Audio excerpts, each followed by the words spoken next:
Hello everybody, welcome back. In this episode we are gonna add frictional impulses to our little physics engine. In the last episode we did the rotational impulse, as you can see here. Um, and this time we're gonna prevent sliding like this object, that they're not gonna slide anymore, or well, if we want to, of course. Um, yeah, uh, First, I'm gonna change the simulation class a little bit again. We will add a rectangle, which is a little bit rotated, and we're gonna spawn our objects on top of the on top of that. And that we're gonna see that different objects will slide, different objects will just rotate, like this little body here, like this circle, and yeah, that's what we're gonna do in this episode. Alright then, let's jump to the simulation class.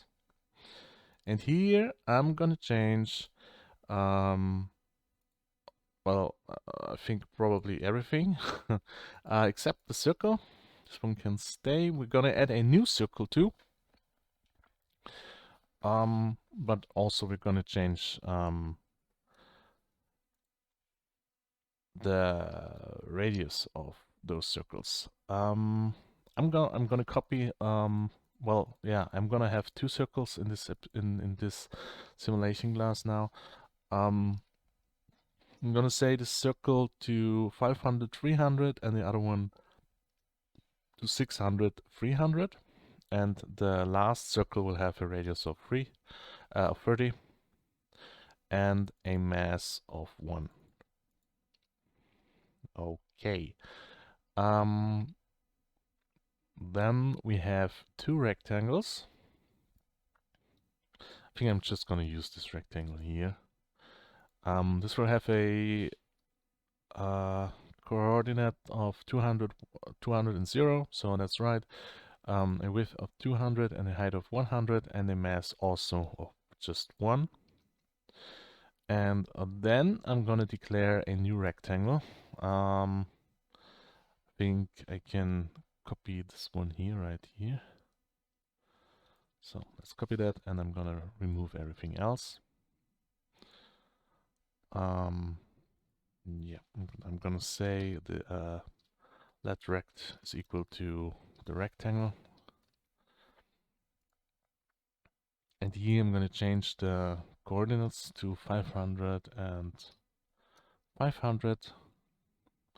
The width is going to be 800 and the height is going to be 50. There you go. Then I'm gonna rotate that rect. So I'm gonna say, rect dot rotate by 0.2. And then I'm gonna push this body back to the array. And of course I need to make a new rigid body. So new rigid body with the rect shape and with a mass of 0, because we want to have this one as a kinematic object. And of course I can remove this code here. We don't need that in this episode. You also can just leave it if you want, but I'm gonna remove it. And I think that's it, I guess. Let's jump to the browser and check how it's looking now. Okay, it doesn't work, of course. So, why it won't work? Let's see. Rest is not defined. Did I write rest? Oh, of course I did write that. Yeah, I did write rest. Good, then let's just fix that. Save again, jump back to the browser, refresh, and there we go. This is our scene we're going to use in this episode.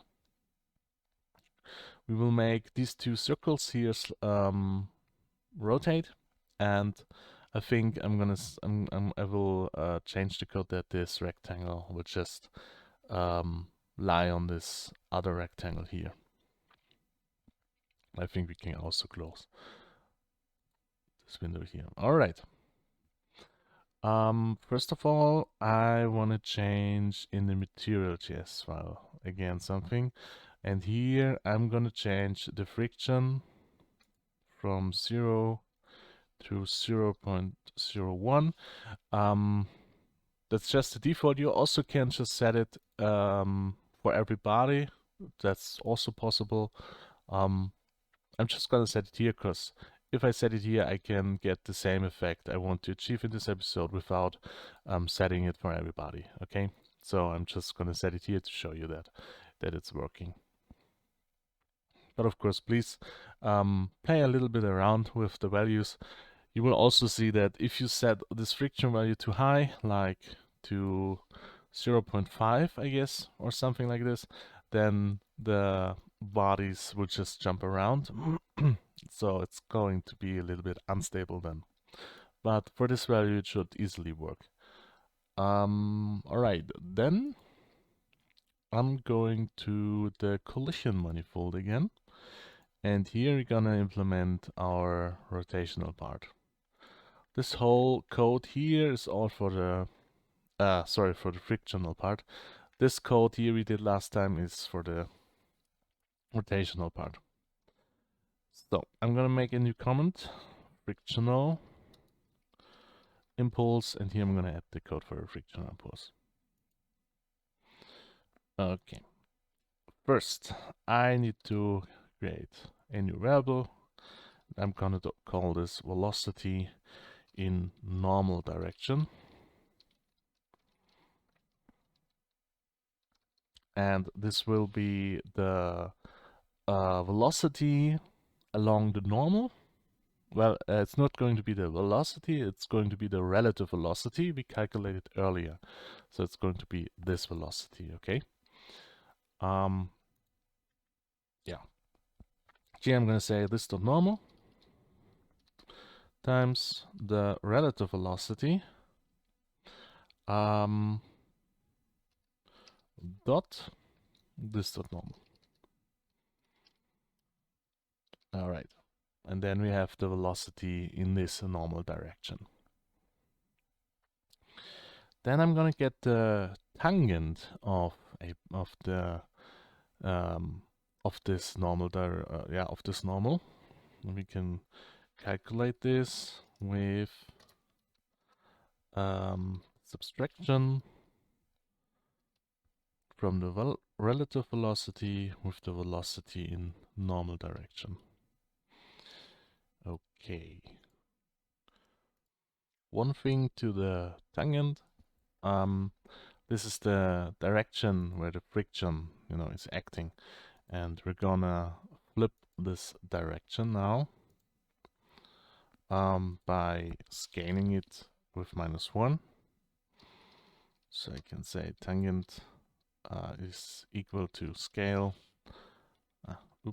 Scale tangent with -1.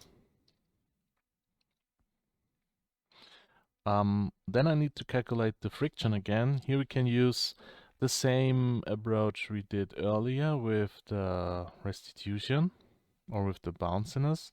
I think I'm going to use the same approach here. So I'm just going to copy this line and replace it with the friction. So I'm going to say, friction is equal to material friction, and I need to replace now everything. There we go. Then I need to normalize the tangent. Problem is that the tangent can also be 0. So I only want to normalize the tangent if the value of the tangent of the vector is greater than 0.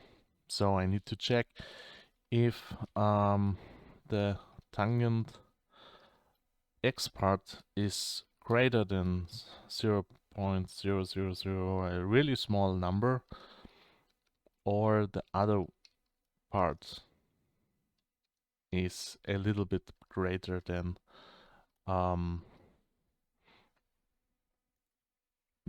it's a little bit greater than 0.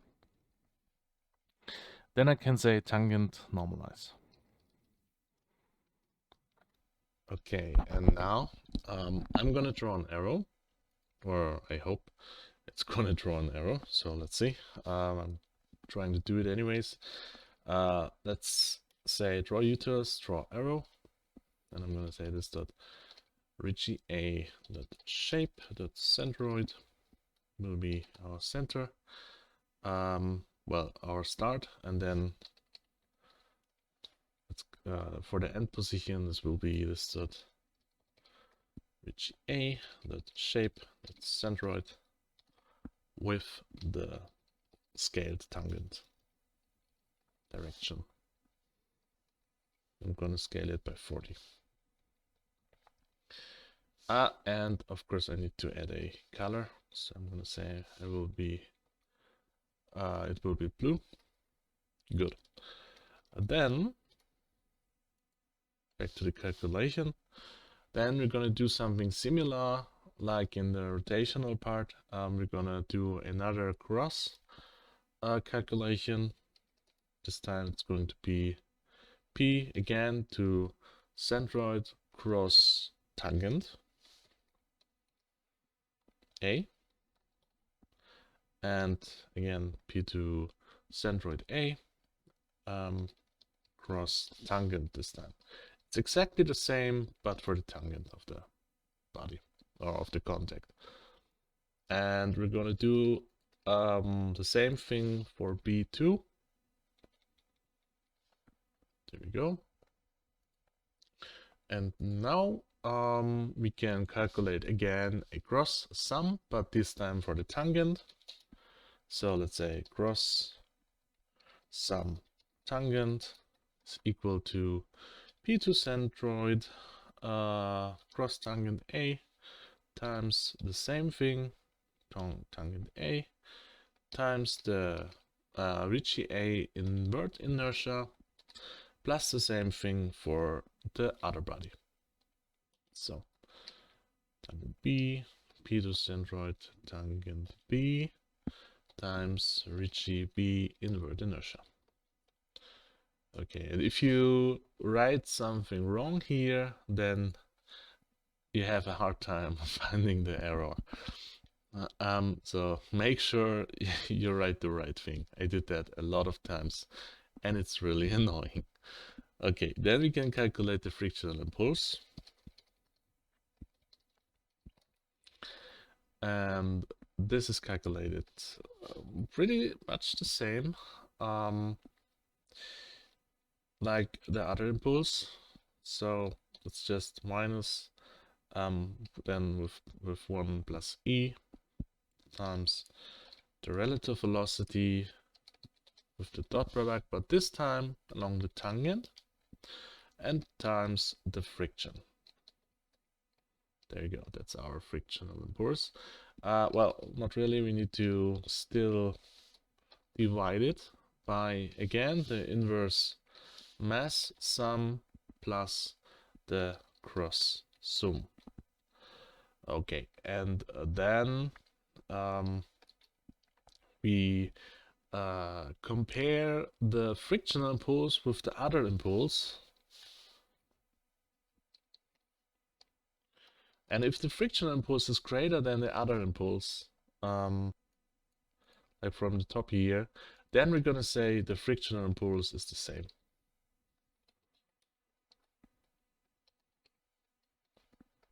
All right. Also to these three lines here, well, actually these are 2 lines. Why we're doing this is because, well, this check is important because the maximum possible frictional force, okay, or the maximum possible frictional impulse is or should be proportional to the normal force, okay? So that means it cannot exceed it. It cannot exceed the other impulse. If it's exceeding, then we have an unrealistic effect, and we don't want that. The frictional impulse must be smaller or equal to the other impulse. Else we get effects which are just not realistic.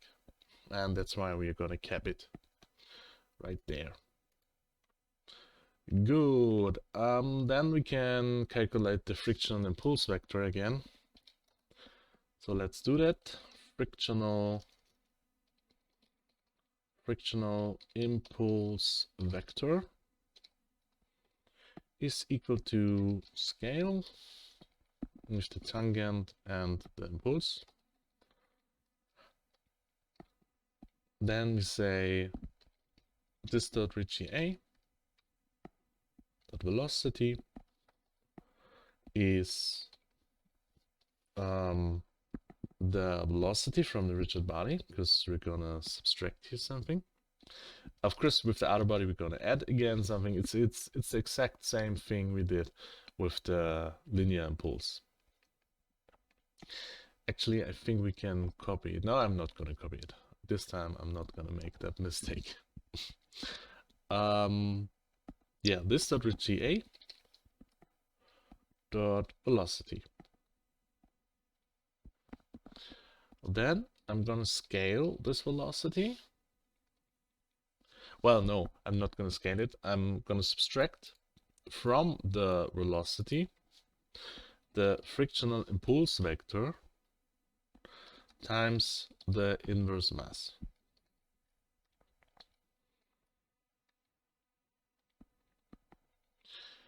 Okay, this should be right, I hope. Yeah, I'm gonna do the same thing for the other rigid body. Again, copy it again, but well, anyways, I hope I'm not gonna do the same mistake. So let's add it. Then this is right. This needs to be changed. Rigid body B. Yeah, that's right. Okay, and now, of course, also we need to add a angular velocity to see, like we did for the circles. You know, the circles are rotating, and this is the step we're doing this. So I'm gonna say this dot angular velocity plus equals, and then this one is minus P to centroid cross tangent A times frictional impulse times the inertia. So Ricci A invert inertia, and I'm copying it again. So let's say Ricci B, angular velocity. This time I'm just gonna leave it like it is, but I'm removing that minus here. This time this one is the B1, frictional impulse, and the rigid body B. All right, and that's it for the frictional impulse. So let's save and jump back to the browser, and I hope it's gonna work. Refresh. Oh, it's working, all right. But no, oh yeah, there we go. We have our frictional impulse. This rectangle is really slowly sliding down. Our circles are rotating as expected. Now I'm gonna change the frictional thing in the material, the frictional property. So I'm gonna say this will be, let's say, change to 0.1 and see what's gonna happen. So save, back to the browser, refresh. Okay, yeah, our circle are definitely now have a friction. That's awesome. Also the friction of one circle slowing down the other one. And our rectangle is slowly moving down. But I think I can say the frictional impulse is working. And yeah, now we have our really, I think we have a complete physics engine with all the basics now, with friction impulse, linear impulse, and so on. And now we can just add our features we want to add. Yeah, I'm gonna make, in the next episode, I'm gonna show you how we can add some optimizations to the physics engine, like adding bounding boxes. Then we're gonna do a small stress test, like I showed you in the overview I did. Then spatial partitioning, spatial hashing, and this will be our optimizations. And then after that, we're gonna add some more features to this one. Yeah, and then we are done with our physics engine. Well, with our basic physics engine. All right. So I hope you have some fun. Try a little bit, some other properties, play a little bit around. And yeah, see you in the next one. And have a nice day. And yeah, bye bye.